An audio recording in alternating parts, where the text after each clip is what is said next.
So I just wanted to get a simple recording in to test out the software here using Audacity. Not my first time using it, but it's been a while. And, throw this out there for ideas on what things to possibly do in the future with a podcast. I'm looking at right now off the ground getting a comic book podcast going. I want to do news, and I also want to do like a read through of a book every issue. I'm not going to read it for people, but I'm going to basically do an audio review since they're more engaging than text. I like text reviews, all right, but man, they can be a slog to get through, and they don't take people's attention for obvious reasons that you can't passively enjoy them. You have to really engage with them. And this is why, like, the video reviews got really popular in the wake of Angry Video Game Nerd. And we have, of course, Linkara and his Great Atop the Fourth Wall series. I'm not sure I want to go to that level yet. It's something I'll consider in the future. I definitely don't have the interest in the same kind of humor and anger that Linkara does. So that's his thing, and it works, but it's definitely not my thing. So what I would be doing then would be more in line with stuff like NerdSync or Comic Tropes, who more intellectually review it and give information. As a podcast, I would definitely be taking hints from Explain the X-Men by Jay and Miles, because that's probably the best comics podcast there is out there right now. The style is perfect for reviewing this kind of media. Great way to engage with it. Having read a lot of those X-Men issues that they've reviewed, I can picture it right in my head when they're reviewing it, and that tells you how good it is. So, even though I'm new at this, I would say that anybody who wants to get into it in any way should look at that as to base themselves around. Inspire them. It's the gold standard as far as I'm concerned. There are others podcasts out there. They do a good job, but I think that Jay and Miles have it perfected. Um, so yeah, I would base. I'm planning on coming back to this in a few days, probably Thursday, Friday. We'll see how it goes. To give a rundown of the books I've read the last week. When it comes to new books, right now I'm mostly reading Marvel. I have read some of the newer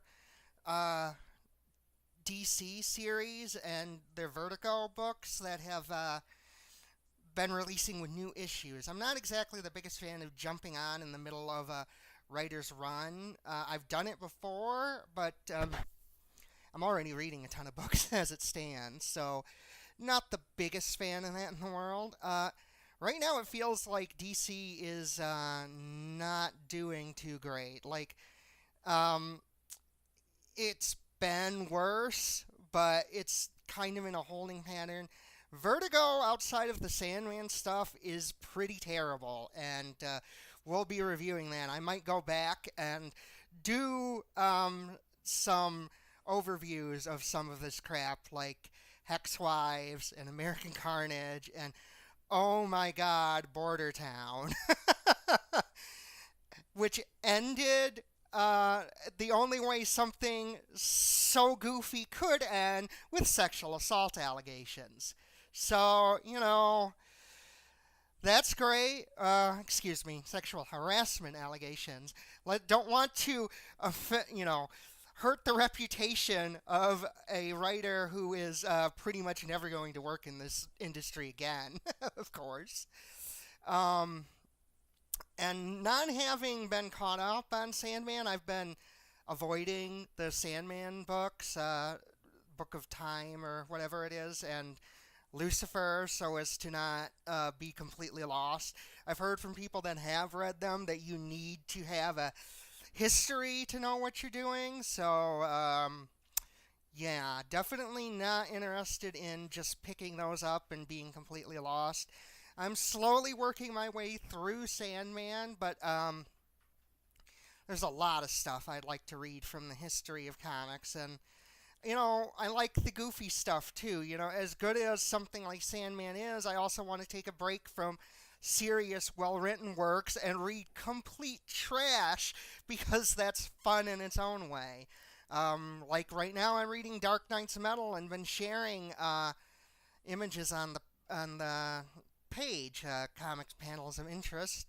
If you're not following it, and fuck me, Scott Snyder does it again.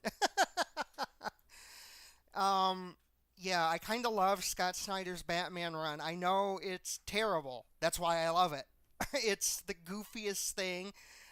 Batman has a long history of being goofy, and I think it works. You know, we all remember the '60s series. Batman and Robin tried to mirror itself after that. It's a great way to do Batman. I love Silver Age goofiness, love Golden Age goofiness. And Batman tackles a velociraptor or whatever that is. um, so, yeah, amazingly terrible series. It's definitely not like the big world ending crisis event I thought it would be. Also, recently read Zero Hour. I really liked Zero Hour, actually. It's very much a bare bones crisis story, but it's like Crisis if it wasn't a 12 issue epic. It's only like roughly 6 issues total if you count the two stories that start the trade paperback version from Showcase. So you get about 6 issues worth of content, and it's fun. It's Crisis in a compact form. The Parallax reveal is actually great. I love. I can't even remember his name. Monarch's Hank Hall, Hank Hall's other identity, whatever that is, Equinox or something. I actually really like the design. It doesn't make much sense. It's very much an old school comic story, definitely in that Bronze Age vein. But it's still fun. I like the new characters. Not as quite as amazing as Doctor Light's appearance for the first time in Crisis on Infinite Earths, but it's still good. It kind of like builds itself up as being a bigger deal than it is. Maybe if I read Zero Month and was keeping track of the continuity at the time, I'd be more reflective on it, but I have not done that. And I don't really plan to anytime soon. About what I'm really interested in is going off from that. I want to, of course, read Emerald Twilight at some point, and of course, Parallax's End, Hal Jordan's death, because of course. Um, Interesting stuff. Also, love the mention of Green Lantern's girlfriend being killed. Just as an aside, just a one note thing telling you about that Herald issue.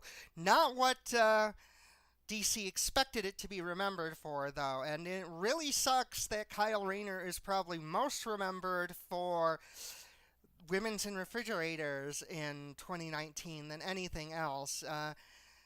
That he was the Green Lantern that I knew as a kid, being born in the late 80s.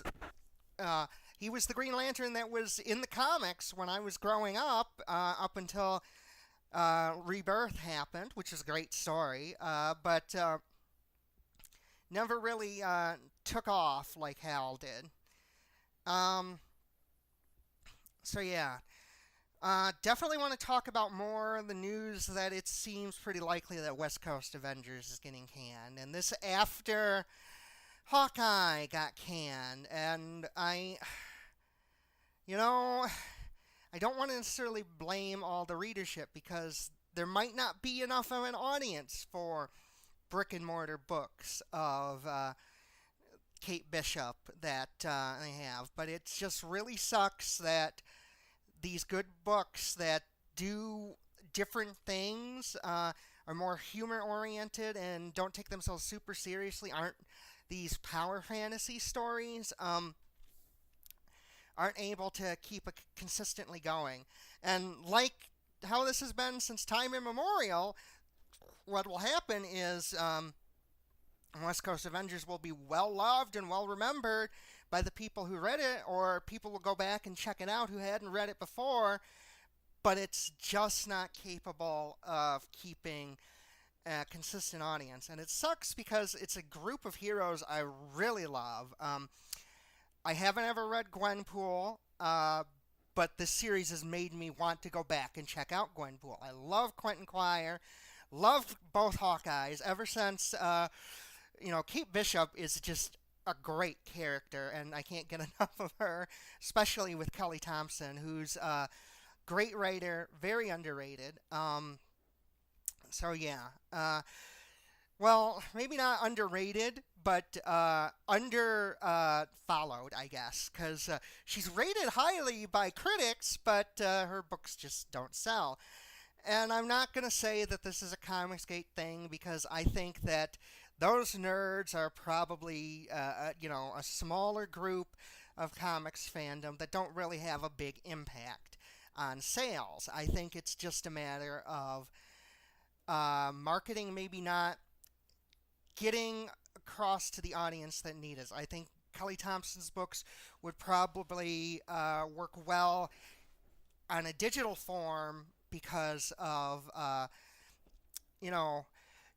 there's a lot of us who don't go to the comic shop or can't afford to pay $4 an issue every week. If I followed one book, that would be a lot of my income right now to just get a book every month. Or now this thing of bi-monthly books all over the place, like following Spider-Man, that's a $10 a month commitment. And that's just if I'm getting Nick Spencer's Amazing Spider-Man. If I want to read Friendly Neighborhood Spider-Man, or I want to read about Miles Morales, I have to commit more money to it. So this is right now, again, we're having, granted, it's an event. It's a Age of Apocalypse inspired event, so I'm okay with it. But Age of X-Men is a big financial commitment. And honestly, while I've been enjoying it, it's not... The Extremist was terrible. And I hope that book gets better, because I want to read every book and keep up with the plot here, but it's expensive to follow Age of X-Men right now. And when you're doing that, if you're spending that much money, if you're buying a comic a week, plus Uncanny X-Men, which you probably want to keep up with at the same time, you are committing a lot of money to your fandom here, and you can't read other books at the same time. So this is limiting. I'm sure that the cost of comics is playing a big factor in this. That people who are like, yeah, West Coast Avengers sounds interesting, but I have to follow Spider-Man, is happening.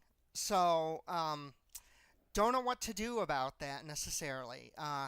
It's also the fact that these are nerdy characters. You have to be a fan already to be like, okay, I want to see Quentin Quire in a book. I want to see Gwenpool in a book. I want to see Kate Bishop in a book. People don't, know these. Newbies aren't going to know who Girl Hawkeye is. And I think that they could do a better job in the cartoon adaptations of adapting stories and these characters. It seems at some point, after I had aged out of watching cartoons, that they started doing their own stories as a rule, which is cool. It definitely gives the writers a chance to stretch their legs, but I still would like to see some of the classic arcs of Marvel's universe adapted, because that's what got me into comics, is X-Men on TV, and then I'd go and read the comics and like the reprint stuff, like X-Men Classics. Oh, this is the story I already know. So that's always a good thing too.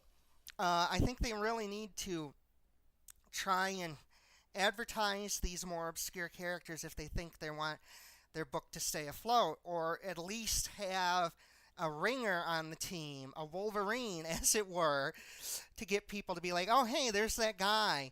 And they'll read the book, which Clint Barton Hawkeye is not. Yeah, people. He didn't even show up in Infinity War, obviously, but they've kind of botched Hawkeye as a character in the Marvel Cinematic Universe. He doesn't really feel like a character, but a plot element. It sucks because I was really excited when I first saw him in Thor, but you can't really use Hawkeye to sell stuff because he's kind of obscure. They don't even really put him on a lot of the merch you see around. Like, there's Captain America, there's Iron Man, there's Hulk. Where the hell is Hawkeye? So that doesn't work either. And I do think that, people say, oh, there's no crossover audiences. Well, part of it's just assuming that all of your audience is going to be teenage boys. There are women and girls, teenage girls and adult women who you can appeal to as well. And part of the issue here I think we have is whenever Marvel tries this, they always end up reaching out for stereotypes, like we're bound to get romance comics later this year as part of the 80th anniversary. And that'll be interesting, but at the same time,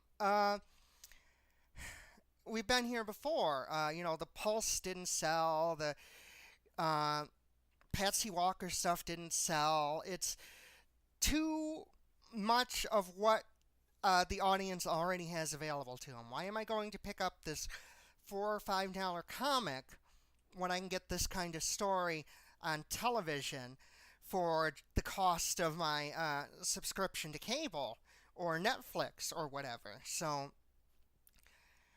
when they're trying to aim at a female audience, I think what they also need to do is they need to try and tell stories that aren't being told in other media. And especially since comics don't do it as well. And, they might think that they can adapt it, but it's goofy. It's fun if you're the kind of person who likes kitsch and unintentional humor, or if you're a Mystery Science Theater 3000 fan like I am, but it's not appealing in the way that they think it is. I think that Kelly Thompson is really good at this. Mr. and Mrs. X has had some stumbling blocks in its storytelling. They did push it hard, though, with Deadpool. Even though I wasn't the biggest fan of Deadpool in the story, Deadpool sells books. The current arc is great. I feel like Kelly Thompson is Marvel's big name who can tap into that female demographic now.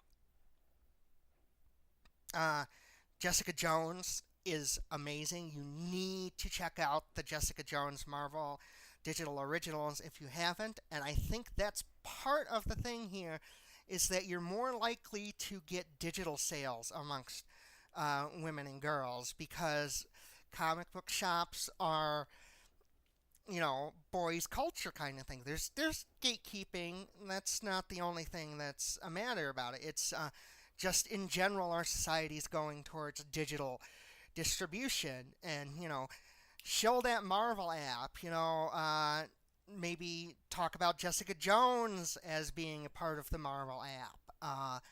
And Kate Bishop, Bishop Hawkeye is going to be great for this, but I think she needs larger roles in other media and to actually, let people know she's out there. I would love to see her show up in the MCU. Carol Danvers is having a big push right now. That's going to be its own issues with Brie Larson antagonizing the same people who think Star Wars is a feminist propaganda now. Not super excited for Captain Marvel. Love seeing Brie Larson punch an old lady in the face. Love seeing the the Skrull thing, and I do like Kelly Sue DeConnick's and Margaret Stohl's Captain Marvel. What I've read of it, I don't think Captain Marvel is the what they want to bet the farm on. She's basically just their Green Lantern, really, in many ways, and eh, I don't know. I don't feel like Carol's really figured out a real sell. What makes her special other than she's a girl in the Air Force. Which, worked for Miss Marvel back in the day as much as it could. That was always a lower tier book. But in 2019, you need more than that. I'm not exactly sure where else to go with it. I do like the current run's okay. I liked that we're getting Jessica Drew and Carol Danvers together again. Uh, Bendis's intention for Jessica Jones before he was forced to change it to a new character. So that works out fine, but I don't know. I'm just not feeling it yet. If you think you have an idea of what could improve Carol Danvers and really sell Captain Marvel, I'd love to hear it because on paper I like her, but I don't know. It's just not working out for me. I think she's okay. I always have. I do like reading her stories, but they don't stand out to me as like absolutely must-haves. All right, this has gone on a lot longer than I expected it to, so going to end this real soon. Thanks for listening if you listen, and have a great day.